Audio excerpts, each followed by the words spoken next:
तो किण्वनी क्रिया के माध्यम से अपन जो है ब्रेड का जो आटा उसको फुलाने के, ब्रेड का जो मैदा का आटा था उसको फुलाने के लिए यूज में लिया। इसी प्रकार एल्कोहल का निर्माण जो है वो अपन ने किण्वन क्रिया से किया। किण्वन क्रिया को अपन फर्मेंटेशन के नाम से भी जानते हैं। इसी प्रकार जो सूक्ष्म जीव है उनका औषधियों के रूप में औषधीय महत्व भी बड़े, अर्थात इनका उपयोग औषधीय उद्योग में भी किया जाता है। अर्थात औषधीय सूक्ष्म जीव के औषधीय जो उपयोग है वो किस प्रकार से आपको देखने को मिलेंगे। जैसे अपन बीमार होते हैं, बीमार होने पर कई बार अपन को एंटीबायोटिक प्रतिजैविक औषधि दी जाती है। प्रतिजैविक जो औषधि है सभी प्रकार के, हर प्रकार की प्रतिजैविक औषधि चाहे इंजेक्शन के रूप में हो, चाहे वो गोली के रूप में हो, है ना, या वैक्सीन के रूप में हो, वो दी जा सकती है। पीने की दवाई के रूप में तो विशेष तौर से इंजेक्शन या गोली के रूप में जितनी भी प्रतिजैविक औषधियां दी जाती है वो प्रतिजैविक औषधि है उनका आधार सूक्ष्म जीव ही होते। अर्थात जैसे सूक्ष्म जीव है वो अपने शरीर में पहले से जैसे रोग फैला रखा है, तो प्रतिजैविक के रूप में जो आपको औषधि दी गई है वो उसी श्रेणी के सूक्ष्म जीव है जो हमारे शरीर में इंजेक्शन के माध्यम से क्या किए गए, प्रवेश करवाए गए। तो ये जो औषधियां होती है प्रतिजैविक औषधियां, जैसे अलेक्जेंडर फ्लेमिंग का नाम आपने सुना है। अलेक्जेंडर फ्लेमिंग ने सबसे पहले जो है एंटीबायोटिक जो औषधियों का निर्माण करने का कार्य किया था। तो उसने 1929 के अंदर अलेक्जेंडर फ्लेमिंग ने सबसे पहले जीवाणु के माध्यम से जब जीवाणु पे वो संवर्धन कर रहे थे तो उनके ये चीज देखने को मिली कि कुछ जो सूक्ष्म जीव है वो उसमें जीवाणु पे लगे, जीवाणु के ऊपर कुछ फफूंद सी लगी हुई है, वो फफूंद क्या कर रही है, उनको नष्ट करने का काम कर रही है। तो उन्होंने देखा कि इस प्रकार ये हो रहा है, तो इसी आधार पर अलेक्जेंडर फ्लेमिंग ने पेनिसिलिन नामक जो औषधि है उसका क्या किया, निर्माण किया। इसी प्रकार से टीके होते हैं, जैसे एडवर्ड जेनर का नाम आपने सुना है। तो चेचक का टीका सबसे पहले, जिसको आप वैक्सीन बोलते हो टीका बोलते हो, चेचक का टीका जिसने बनाने का काम किया था एडवर्ड जेनर ने 1700 कुछ सन के अंदर इसने इसका निर्माण कर दिया था। एडवर्ड जेनर ने जो टीका उसका निर्माण लगभग 1798 में एडवर्ड जेनर ने किसका किया, चेचक के टीके का निर्माण कर दिया था।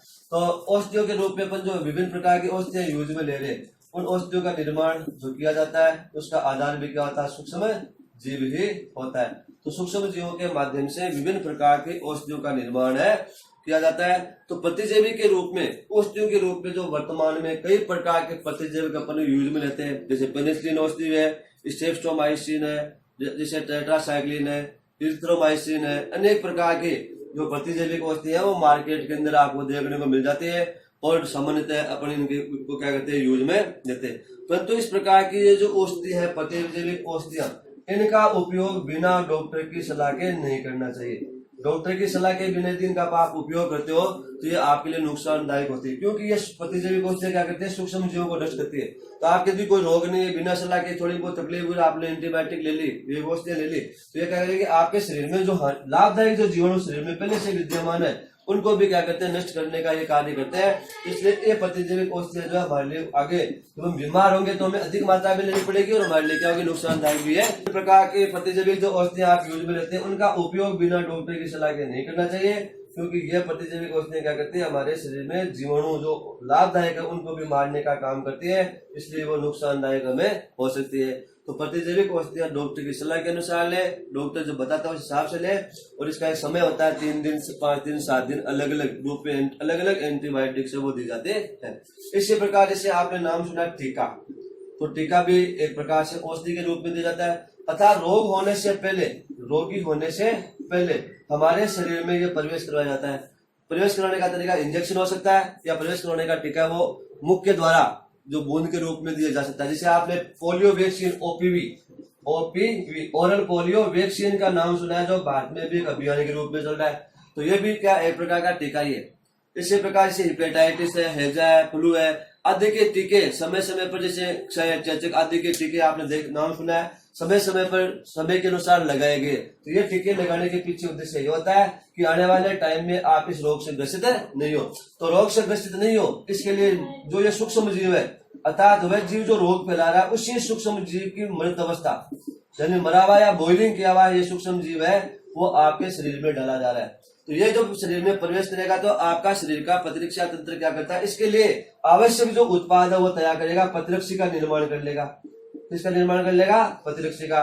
और ये प्रतिरक्षी क्या करेंगे? जब कभी भी हमारे शरीर में इस प्रकार के सूक्ष्म जीव प्रवेश करेंगे तो उन सूक्ष्म जीवों को क्या करेगा? ये विरोध करेगा, उनसे लड़ाई लड़ने का कार्य करेगा। तो जो शरीर में टीका आपके द्वारा प्रवेश करवाया गया आपके शरीर में, वो एक प्रकार से अर्जित प्रतिरक्षा का भी क्या करता है? कार्य करता है।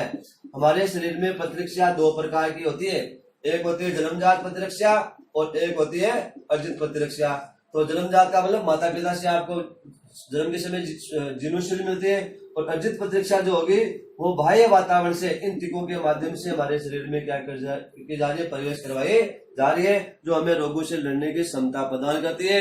या आने वाले समय में हमारे अंदर ये रोग इस प्रकार से देखने को नहीं मिले, इसके लिए अपन क्या करते हैं? कार्य कर सकते हैं। तो विश्व के अंदर अनेक प्रकार के समय समय पर, जैसे भी कोरोना महामारी वर्तमान में चल रही है, तो इसके लिए भी कोई न कोई वैक्सीन या टीका जो है वो जरूर निकला जाएगा, परंतु कब निकलता बात एक अलग है। तो जब टीका निकल जाएगा तो आने वाले समय में जब इस प्रकार के रोग होंगे तो पहले से टीके लग जाएंगे, तो वो रोग क्या होंगे? प्रभावी रूप में आपको देखने को नहीं मिलते। इसी प्रकार जैसे फ्लू है, खांसी है, जुकाम है आदि के अंदर जो आपके प्रतिजैविक कोष है वो कोई काम के नहीं है, क्योंकि ये किसके माध्यम से होते हैं? ये रोग विषाणु के माध्यम से होते हैं। विषाणु के माध्यम से होने वाले रोगों में प्रतिजैविक औषधियां कार्य नहीं करती है। तो जैसे कोरोना वायरस चल रहा है तो इसका टीका जरूर बन सकता है, परंतु वर्तमान में ये क्या है? टीका चीज अलग है, परंतु वर्तमान के अंदर ये क्या है? प्रतिजैविक औषधि इसके लिए आप नहीं ले सकते, क्योंकि कोई एंटीबायोटिक ली जाएगी इसके लिए, कोरोना वायरस के लिए, तो वो इसका दुष्प्रभाव होगा उल्टा, क्योंकि इसके लिए अलग से टीका बनेगा जो इसी प्रकार के सूक्ष्म जीवों के माध्यम से बढ़ाया जाएगा। तो वो विषाणु के हिसाब से टीका तैयार होगा। ठीक है, तो ये जो टॉपिक आज का हो गया, इसमें जो प्रश्न उत्तर पीछे है आपको पीडीएफ के माध्यम से दे देंगे, जिसके माध्यम या जिससे प्रश्न दिए जा रहे हैं वो प्रश्न आप अपने घर कार्य के रूप में कर लेंगे। ओके, ठीक।